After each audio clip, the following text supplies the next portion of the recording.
And we are live once again. Good afternoon, everyone, and welcome to today's live session. Please remember during these live sessions, you are welcome to ask questions. Any questions that you may have, just write them in the comment section. And then once I'm finished with today's presentation, I'll go through and see if I can help you personally with anything. So let's quickly share the PowerPoint. And here we go. So we're still building our personalized eating plan. Building an eating plan is not simple. You have to take a lot of things into consideration because life is quite hectic.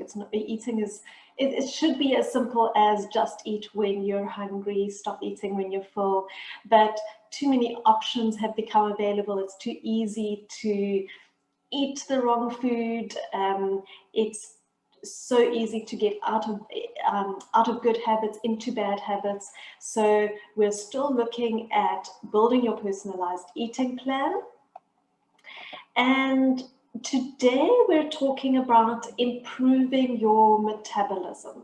So metabolism is an amazing thing. And I know some of you think you have terrible metabolisms and some of you think you have amazing metabolisms. Metabolisms really do determine a lot. So let's see how we can improve yours. This is still part of adapting your eating pattern to assist your physiology. So metabolism and how the metabolism works is part of our physiology, and we definitely can improve it so that we can be even better and have even more success with our eating, with our health ultimately. So let's start with what is the metabolism? Very good question. So basically the metabolism is a combination of all the processes in our body. Okay, so this means that any function that your body needs to do falls part of the metabolism. So your heart beating, your blood flowing through your veins, your lungs taking in oxygen and removing carbon dioxide. All of the processes that we do is part of the metabolism. So ultimately, your metabolism is all the energy that your body uses in a day. So there's that part that is required just to run the body, just so that the body can actually be maintained through the day. And then there's that added part where we use energy to do things. So that is if you want to go for a run, if you want to concentrate and work, all of those things also require energy. So all of that together is your metabolism. And basically where your metabolism is at, so how much energy your metabolism or your body is using will determine how much food or calories, if we want to talk with the basic unit, you will need. Okay, so the metabolism determines everything. So the metabolism will determine if you can eat a lot, whether you can only eat a small amount. And ideally, we want good metabolisms because we want to be able to eat more rather than less, because most of us, let's face it, absolutely love food. So let's look at some of the things that determine how fast or slow our metabolisms work. So certain of these things are things you have no control over. They are part of just who you are, and we cannot change them. But there are things we can change, and those are the important things that we're going to look at. How can we adapt them to make it our best? So gender plays a role in your metabolism. So male, female, the male does have a higher metabolism than the female generally. So unfortunately, as females, we are a little bit at a disadvantage But that doesn't mean that it is all a lost case. It just means as a male, you generally have more. Age also determines this. You probably heard that your metabolism slows down as you get older. So this is in fact very much true. And both of these are dependent on the lean muscle mass. So because of our lean muscle mass, these two, especially the gender and the age, are affect our metabolisms. And that is because men tend to have more muscle than women. It is just one of those physiological things. So as a woman, we can also increase our metabolism, but we probably won't ever get it to the rate at which a male has. And similarly with age, our muscle mass does decrease with age, and thereby the metabolism slows down. However, when you continue exercising, your lean muscle mass will always be better than when you're not exercising. So exercise can play a huge role in your metabolism, because not only are you just using a lot of energy when you exercise, and that means your body uses more energy, but when you have more muscle, so when we do exercise that builds our lean muscle mass, then we are able to burn far more energy. So your muscle is your metabolically active component. So the more muscle you have, just the more energy that your body will need. When you have a lot of body fat, fat is metabolically inactive. It doesn't use much energy. And so with more muscle, you will definitely have a better metabolism. And then activity levels in general. So activity levels can mean exercise, it can mean movement. It's the more you move in a day, the more energy your body will need. Okay, that one's quite a basic one to think of. And definitely this is where we have a large control. So we can definitely manage our activity levels, increase our activity levels if we're wanting to increase our metabolism. Then injury and illness will also affect your metabolism. So when you're sick or when you have an injury that needs healing, your body will definitely be focusing on it and sending out more energy or using more energy to heal you. So definitely with injury and illness, our metabolisms do go up. And I don't know if you've ever noticed, if you've been sick, that you lose weight. And it tends to be because we're not eating as well. Appetite tends to be quite low with illness, but your body still needs the same amount of energy. And so ultimately, there is a certain amount of weight loss. Your hormone status can also affect how much energy your body needs. And just from a female perspective, if we look at our cycle, 2 weeks within the cycle, our bodies don't need as much energy as 2 weeks. As the other 2 weeks. So the 2 weeks that we need more is the week before and the week during. And then the rest of it we need slightly less. So it's a minor increase and decrease at this stage, but it still means that the hormones affect how much energy the body needs. And stress will definitely increase your amount of energy that your body needs. So with stress, there are those people that say, I lose weight when I'm stressed, but then there's also those people that say I gain weight when I'm stressed. So that is not because in the one body, the body doesn't need more energy. It's the habits that we are different at. So some people, when they're stressed, they just don't want to eat. Appetite is low. They're not thinking about food. And others need food to try and help them through the stress. That will determine the weight loss, not so much that the body is using more energy. And then, of course, your thyroid function determines your metabolism. So if we have low thyroid function or hypothyroidism, then unfortunately our metabolisms will definitely be lower. And unfortunately, this is one that we, again, have no control over. So what causes your metabolism to slow down over the years? Because if you think about it, when you're born, when you're a child, you have good metabolisms. Children generally have very good metabolisms. Yes, there is definitely a genetic factor involved as well, where your upper limit might not be as good as someone else's upper limit. But through the years, our metabolisms are actually damaged quite a lot by our own habits. So the first one is if you do a lot of fad diets, and especially the starvation ones, the ones that have very low calories, that will cause your metabolism to slow down. Now, why that does is, if you think about it, your metabolism was functioning at this level. Let's just call it this level. We're not going to put a number on it. We're just going to put a sign on it. Then we started eating this much energy, so much less than what the body actually needed. Now we think, divine, we can just use all this excess and then my body will lose weight. But that's unfortunately not how the body thinks. The body thinks, oh my gosh, there's such a huge deficit. And yes, in the first few days or weeks, you will have a deficit. And that's why you see this great weight loss to start with. But all that happens is the metabolism starts, or the body starts learning how to work with less energy. And so now your metabolism is down at that level at the amount that you were eating. That's when you'll see in the diet that you suddenly stop losing weight, or you slowly start creeping up again in the weight.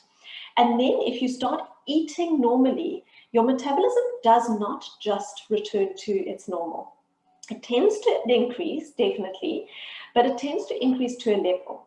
And that is why we tend to then, once we go off the diet, we gain even more than we had started with originally.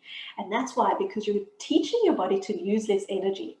And a very interesting study on the Biggest Loser competitors showed that their metabolisms decreased severely during that time that they were exercising and eating during the competition. But then afterwards, the metabolism never got back to its original. It always was less. So think very carefully if you're going to go on a diet. Make sure that the diet is not low calorie and that you're not putting yourself in a deficit, because you're damaging your metabolism now. But now the question is, can your metabolism eventually come back to its original?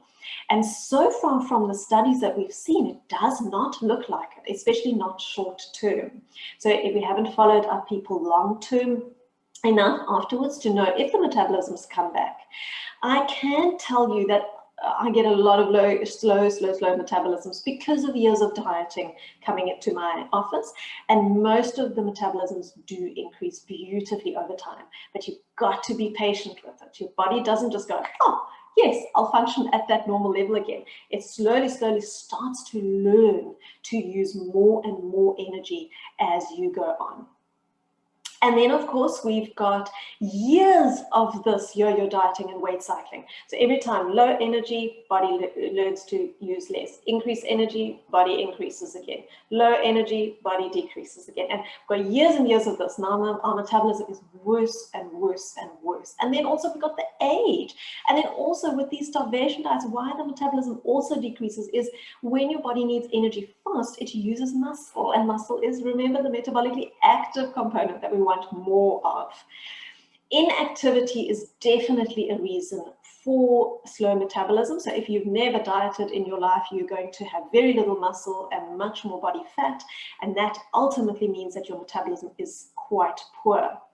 One of the things that I've got to just mention here is generally when you're trying to lose weight, you are aware probably that food really plays the biggest role in weight loss. So exercise absolutely will help and has its role, but it's 80% food for you to get to a better weight.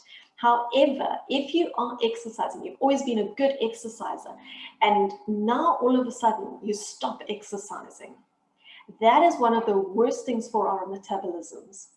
I see that so often, and especially if you're not in tune with your body, it is very difficult then for your body when you stop exercising and you're not listening to your body and you don't realize that your body's actually saying, I don't need this amount of energy anymore. The activities come down. I don't need this extra energy.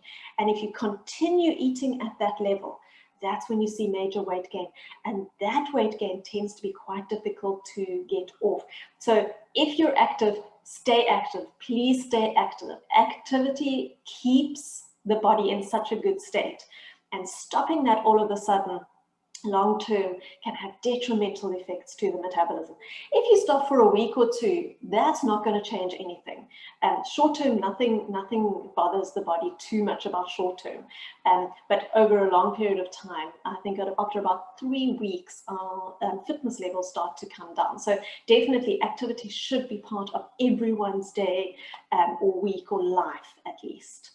Okay, we spoke about the medical conditions that can cause your metabolism to be low as well, and we spoke about aging. Okay, so the dieting and learning how to diet correctly, or learning how to feed your body correctly so that the physiology is good, so that metabolism stays strong, so that you can ultimately get to your best body, is vital here. So how can we increase our metabolism? And it's quite straightforward, and this is all going to ring far more bells again, because I'm regurgitating the same thing from every week. We have got to eat an early breakfast. Okay, so think about it. Your body has now run out of energy during the night. Your glycogen stores have depleted. They've been used up. There's very little left. If you don't put energy in, where's your body going to get energy from? And if it needs energy quickly, it will take from muscle. If you are in ketosis, and that is a completely different state of affairs, I'm not talking about that, then you won't go into your muscle, using muscle, then you are in fat burning. But it's really difficult to stay in ketosis completely, and it's not a diet that I find is very friendly and not very simple to continue over the long period. So I really wouldn't suggest it, and if that is what you're wanting to do, then I am not the right person for you. I am for, we're using the glucose cycle as our energy. Glucose is an amazing form of energy for the body. The body actually really enjoys using it, but for it, we need to eat regularly so that we give our bodies a regular supply of it, because the glycogen stores are not very big. So we start off early and then we eat regularly thereafter. And I say every 3 to 5 hours. It really depends on you and what your body is telling you. And that's what we've got to learn over the next few weeks. And of course, I'm going to say, make sure there's carbohydrates at every meal, especially the daytime meals. The body can use this energy really well, but we don't want just any carbohydrate. We want the ones that are full of fiber, the lower GI ones, the one that digest much more slowly in the body, so that we can have that even curve, so that we can have energy levels over long periods of time and nothing peaking, so that we don't get excessive insulin coming out to help bring that glucose level back down. And then, of course, if we eat fat and protein with the carbohydrate, that digestion is even going to be even slower, that glycemic load is going to be even lower, and our blood sugar control is going to be even better. So exactly the same as keeping your blood sugars constant, exactly the same as what your circadian cycle is telling you to do. So these are all working together now. Okay, really important for the metabolism is water. Your metabolism cannot function at its best if you do not drink enough fluid. Okay, so fluid is vital. We need enough fluid. And the amount of fluid that you need, remember, take your weight, divide it by 10, and then add another 2 on, and that's the number of glasses that you need in a day. A glass being 250 mils. So if you weigh 60, then that would be 6 plus 2 is 8. That would be 8 glasses a day, or 2 liters of water a day. So get an idea there. And of course, there's other things that can count as water. Your herbal teas can definitely count. Your fruit juice can count. Your milk can count. Fluid does come in through the food as well, but a good amount of water really can make a big difference. And then, of course, exercise is vital for the metabolism to function at its best. So make sure that you're doing 3 to 4 hours of exercise every week, and then try and move more as well. So as much as we're doing exercise, we actually want to try and just move more in the day. The more we move, the better, the more energy that we use. So it's quite a simple one. It's a no-brainer. Okay, so that's how we can increase the metabolism. And that is basically our metabolism story that we wanted to cover for today.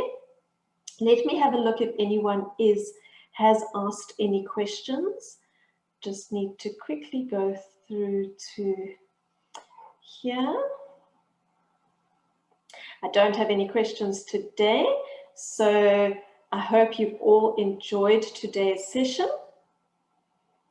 And I will see you again next week, where we will talk further about how to control your physiology, or correct your physiology, or get your physiology to its absolute best so that your body can be at its best.